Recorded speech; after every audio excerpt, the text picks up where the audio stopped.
Hi everybody, my name is Charlie. For those of you who don't know, I have been diagnosed with dissociative identity disorder, or DID, and I've been going over the new Marvel series Moon Knight, which focuses on a protagonist who has DID. So of course there are going to be spoilers in this. Spoiler warning, today we are going over the finale. So all the spoilers. Go watch the show first, then watch our other episodes reviewing the other episodes, and then come back to here.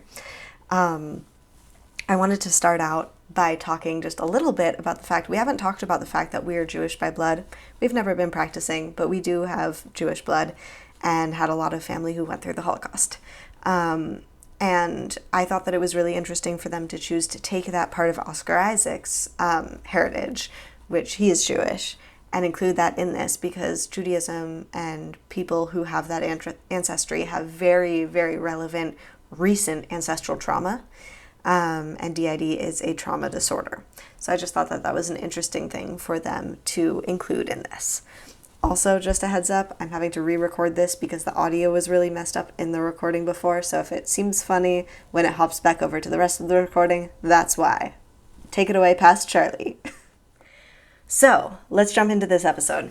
This might not be fully in order, but let's just go through it.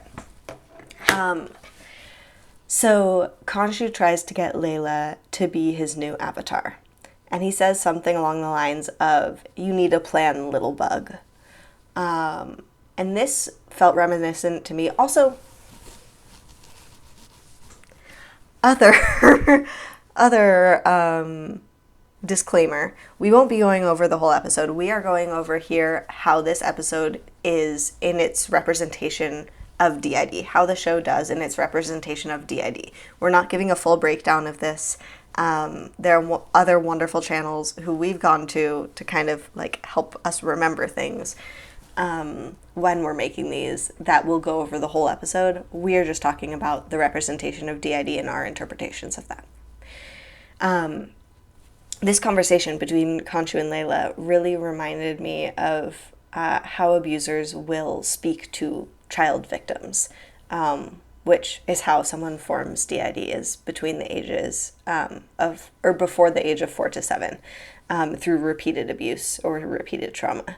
Oftentimes that will be from an adult abuser who will oftentimes be very belittling to them, little bug, and also make sure that that kid knows that they have to rely on that adult. You need me. You need a plan. I can give you this. You have to trust me. So that was just an interesting little thing. And a lot of the things that I'm seeing in this feel like they could just be unintentional things that I'm just picking up on as symbolism, but they're so intentional with so much of what they do that I feel like at least some of them need to have been intentional choices. And the things that weren't are little happy accidents of things that they did that felt like they were representative, so yay. Also, I need to plug my computer in. You can see just how organized we are. This is a professional operation. We're doing great. Okay. I haven't had coffee today. I probably should have done that before filming. So, Mark in the Field of Reeds. He's achieved this peaceful afterlife, what he's always wanted. But there's something really eerie feeling about it. And it definitely feels wrong. I mean, there's the part of like, he's Moon Knight. He's connected to the night sky. He's connected to the moon. And suddenly he's in this sunny field. Like, it's just not him. And then also,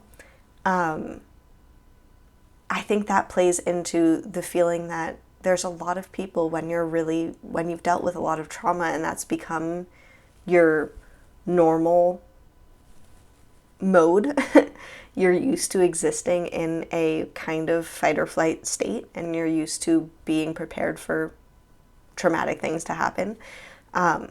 Being safe feels unsafe. Being in a safe, calm environment gets your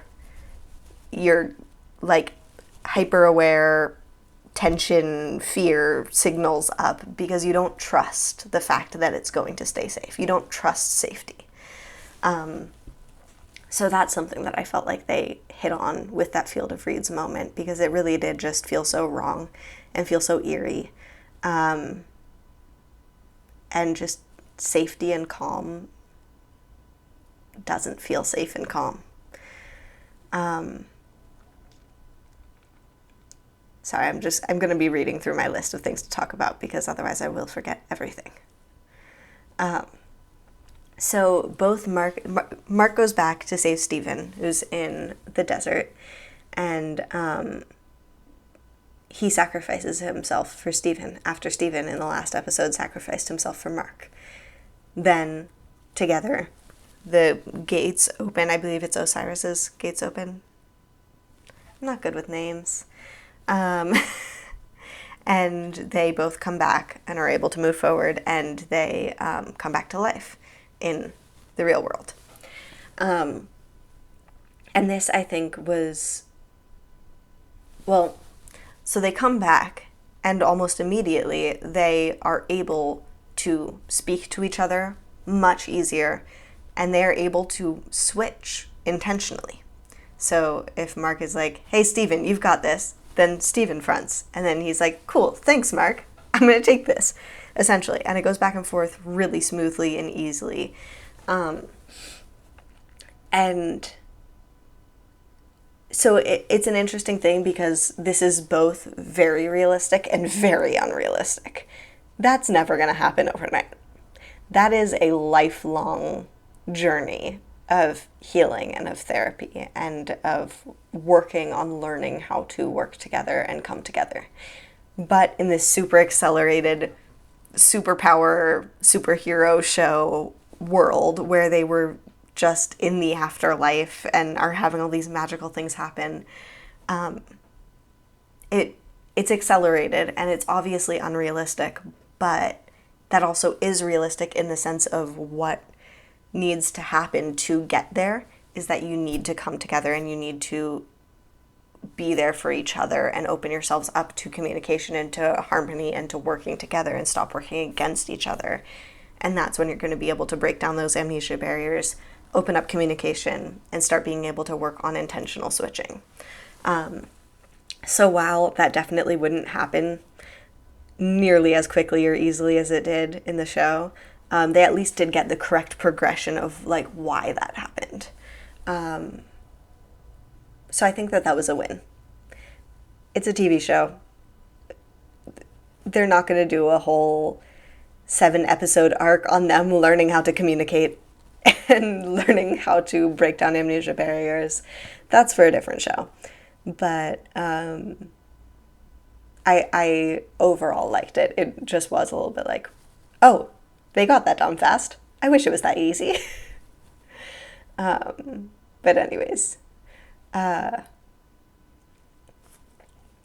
So one scene that I really thought I hated for a second while watching it, and then the more I thought about it, I actually think was good, was when Layla became the avatar of, excuse my pronunciation, Taweret. So she has this moment where she's like hunched over and like exhausted and overwhelmed and has been through all this and is talking to Taweret, and then Taweret takes over her body and possesses her and is all up and excited and just talking to her, and they have like these audio effects going on that make it really like, I don't know audio terms, reverb, is that something? But essentially it looks like your stereotypical what you expect to see DID portrayed as in the media. It looks like the crazy person. It looks like the person who's talking to themselves, who's going between like, but what do I do if I do this? Well, it's all going to be great, but what if it's not great? Oh, it's going to be fun. Like, and the way it was done really looked really like overdone, scary, like, I don't know. I think what you are afraid that people are going to think of you if they know that you're a system. And what a lot of media has portrayed these types of things as. In a very over-the-top, very crazy view. So at first I was like, having this in the same media that's representing DID feels... And then I was like, wait, okay, she's possessed. They do not depict the system in this show like that. System, also for any of you who don't know, is another term for just someone with DID or OSDD, which is kind of like a sister disorder.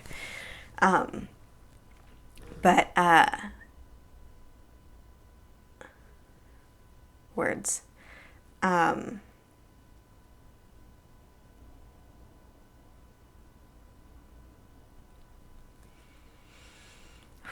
Dissociation.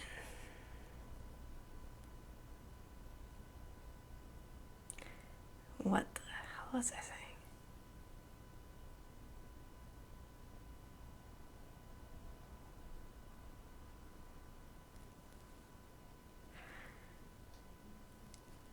The DID system in this show was not represented in a way that looked like that. The possession was. So I think that showing that that was possession and that that is not DID. That's not what DID looks like. Actually was kind of really cool. Who? There is someone nearby. I don't know who it is, but my mind just got very foggy, but we're going to try to power through.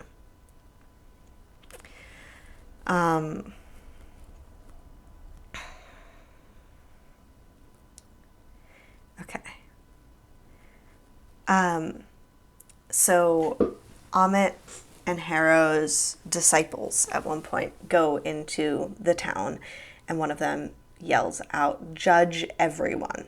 And then they grab their hands and they do this scale balancing thing, and a bunch of them die. But just that one line, "Judge everyone," I think can be attributed to the fact that there's such a fear when you have DID of being open about it or people finding out, because it comes with so much judgment. And so that just felt a little connected.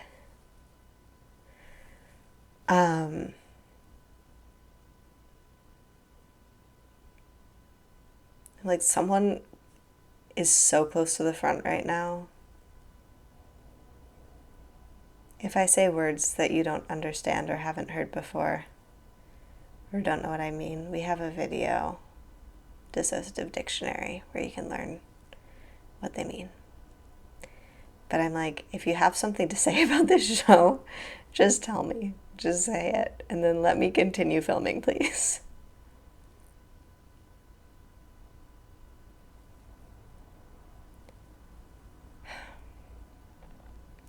So when Harrow and Mark clash, Harrow is running downhill.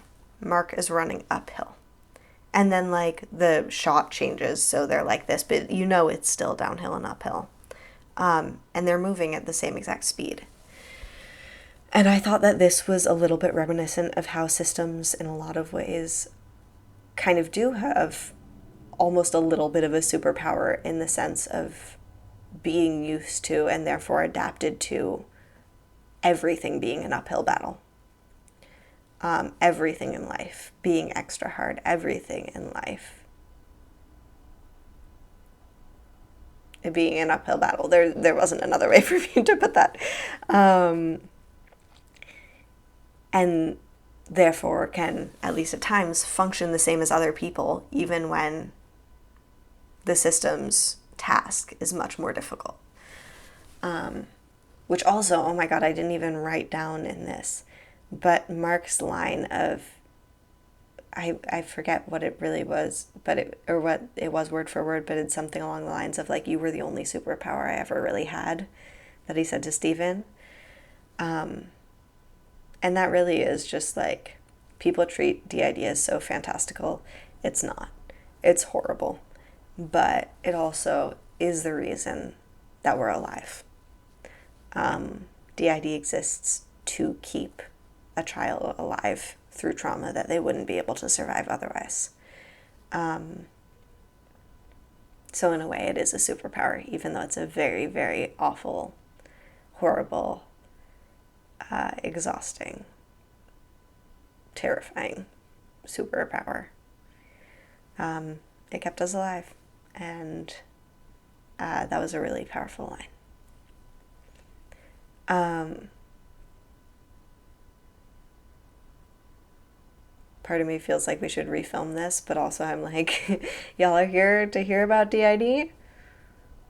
You think it looks fantastical? It doesn't. It looks like this. It looks like trying your best to just make it through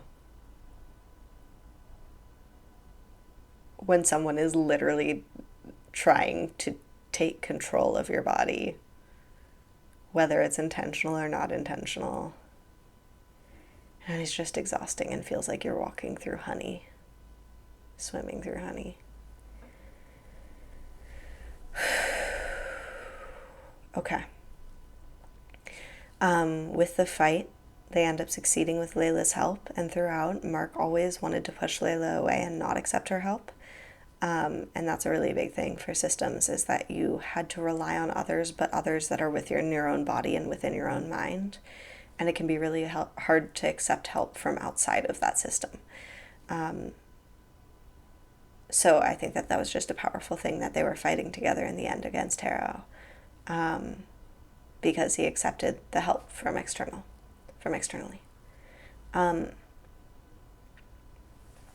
When they lost the fight with Harrow and were being killed, it pretty much confirmed everyone's theories that Jake, the third alter, who we haven't met yet and technically wasn't named yet, but we know because of the comics is Jake. Jake was the one to actually take the physical beatings as they were growing up. This is almost confirmed through the fact that when they were about to die, when they were in that extreme pain and stress and their body was being destroyed, he's the one who fronted. And he did some shit. Oh my God. But we'll talk more about Jake in a little bit. Mark chooses not to kill Harrow, even when Khonshu is like ordering him to, which partially is representative of people cutting ties with their abuser and not letting them have control over them anymore. But also it shows that Mark has learned a lot from Stephen, because Mark used to be a little bit more violent and used to resort to that a little bit more. And now that he's working with Stephen and learning from him instead of working against him, he's becoming a little bit more nonviolent and standing up for himself a little bit more in his own morals instead of kind of just following orders.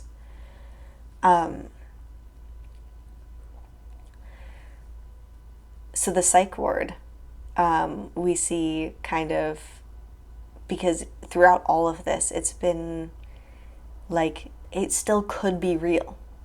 They still could be in a psych ward, and all of this ancient Egyptian stuff, all of this Moon Knight stuff could all just be a hallucination. But now we're starting to really see the cracks in it.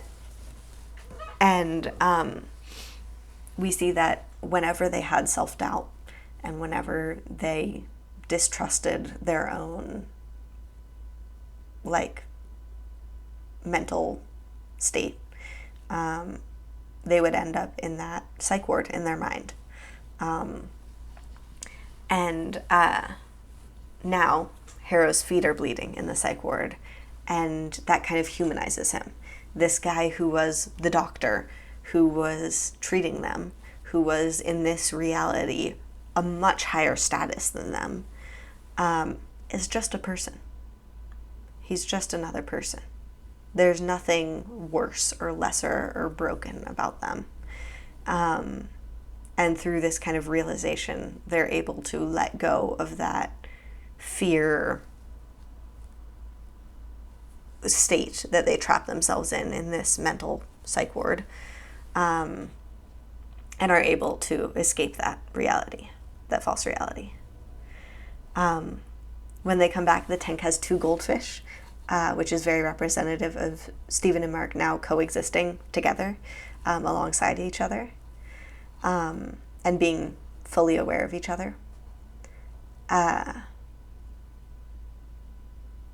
So then, and then, ugh, I'm so sorry. I'm so sorry. End credit scene. Jake picks up Harrow from the psych ward. Jake speaks Spanish, which is interesting and is reminiscent, or not reminiscent, but representative of the fact that there are some systems who will have alters in their system who speak completely different languages, who the rest of the system knows none of.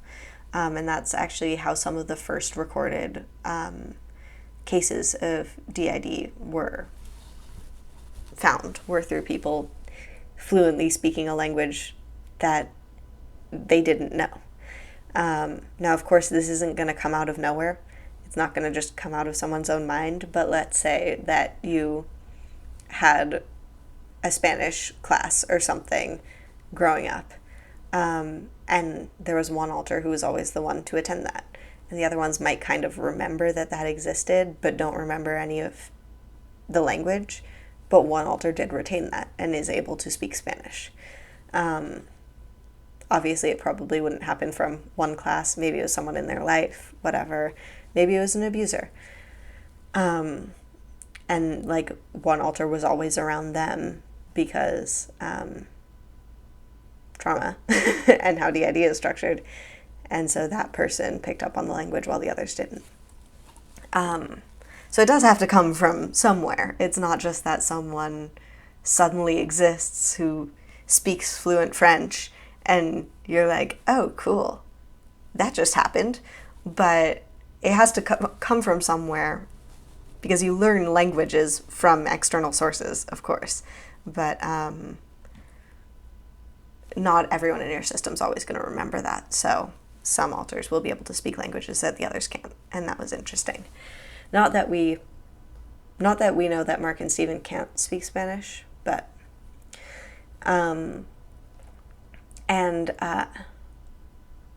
also, so now Jake is wheeling Harrow around in a wheelchair. Harrow's in a psych ward. Harrow's now hallucinating, seeing sand when it's just coffee. And so the power dynamic has fully shifted. And I think that this can be representative of the fact that a lot of systems, by the time that you're aware that you're a system, you're often an adult. And by that time, because oftentimes systems are created through children being abused by adults, by the time that child who formed DID is an adult, that person who was their abuser might be really old and might be deteriorating, might be feeble, might be relying on others, might still be relying on that same child, because oftentimes these are familial things. So that felt like a real life depiction of that time change and how abusers go from the one in power to the one who needs caring. And suddenly there's that power shift that now the person who was always abused finally has their own power. And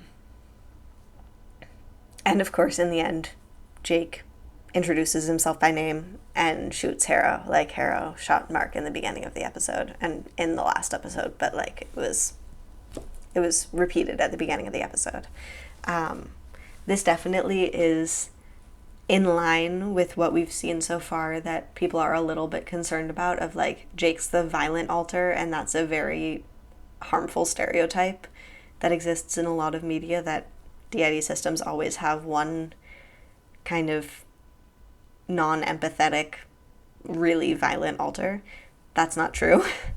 That being said, I still don't feel like I have a huge full final judgment on this, because we don't know Jake's story. And we don't know him. We've only seen evidence of him. Yes, it's not great that there's the violent alter, but also, like, we don't 100% know who he is. And I don't think it's horrible. I don't think it ruins this show or this show's representation. I think I'm just curious to see future Moon Knight content, which I am pretty sure is going to happen, to see where they go with that. But that is something that I hope that they treat with awareness of its impact on our community, which I believe that they will, because they've done a really good job of that so far. Now we're at final thoughts. Moon Knight season 1 is over. I honestly think that this show is one of the better representations of DID in mainstream media. Obviously, it's really fantastical. Obviously, it's really dramatized. It's in the MCU, so there's magic and like all this stuff. But I think they had consultants. They did their research. They handled it with a lot of care. The intention was there, and I think that they did a lot of really amazing things. I highly recommend this show. Yeah. Another thing that I thought was interesting is that episode 5 felt so much bigger than episode 6, which partially just even more leads me to think that there's going to be more Moon Knight content. But also, like, yeah, I don't know. Episode 6, like, in trying to think of what to talk about it right after watching it, I was like, it did just kind of feel like another episode, and I don't think that's a bad thing. Like, there were big things, but I don't know, maybe it was just because we're a system, and episode 5 was so connected to being a system and to the trauma that causes that and to childhood that that felt bigger. But yeah. Long story short, I'm dissociated as heck. I can't believe I just used the word heck. And I'm gonna go. But I'm very happy with how this turned out. Thank you all for being with us through this. I'm sorry that this was a little bit of a messy video today, but this is the reality. And yeah, please go check out our other videos if you want to. We make a lot of content here. We make a lot of content on TikTok. We have a Patreon if you want to check that out, where we post a lot of artwork and post a lot of like daily thoughts. And we also have a Discord that you automatically get access to if you're a patron. That's a really cool, amazing community. And I hope you all have a wonderful day. Take your meds, drink your water, eat your food, take care of yourselves, and we'll see you soon with another video.